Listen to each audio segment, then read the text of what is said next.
ওই গোলামের পুতেরা, কোন গোলামের পুত আমার পকেট থেকে টাকা নিছে? তাড়াতাড়ি বাইর কর। ভাই ভাই ভাই, টাকাটা আমার খুব দরকার। আমার গার্লফ্রেন্ডে একটা বই কিনা দিছি ভাই। আমার টাকাটা দরকার ছিল, আমি নিছি ভাই। তুই আব্বারে কবি তুই নিছস, আমি কবি আমি নিছি। তাহলে আব্বা কনফিউজ হয়ে যাবো। তাহলে আমরা দুইজনকে মাফ করে দেবো। তুই তো জানোসই, বাপে যদি ইয়ে হয়, বাপে ভাত বন্ধ করে দেয়। তুই ভাই একটু আমার বাঁচা ভাই, এবারের মতো আমার বাঁচা, ঠিক আছে? তুই কইস তুই নিছস, আমি কবি আমি নিছি, ঠিক আছে? ওই কি রে, পয়সা কেন নিছে? কষ্ট গেলি কা? তাড়াতাড়ি কবি। আব্বা আমি নিছি। আব্বা দেখছো তুমি এই পুরান আরো আদর করো, আরো মাথায় উঠাও।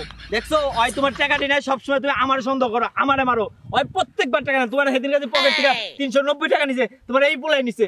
তার আগে যে 580 টাকা নিছে, তোমার এই পোলাই নিছে। তার আগে যে একবার তুমি ওইজন রেখে দিল পয়সা 14 টাকা, এইটাও এই নিছে। তুমি খালি আমারে মারছো।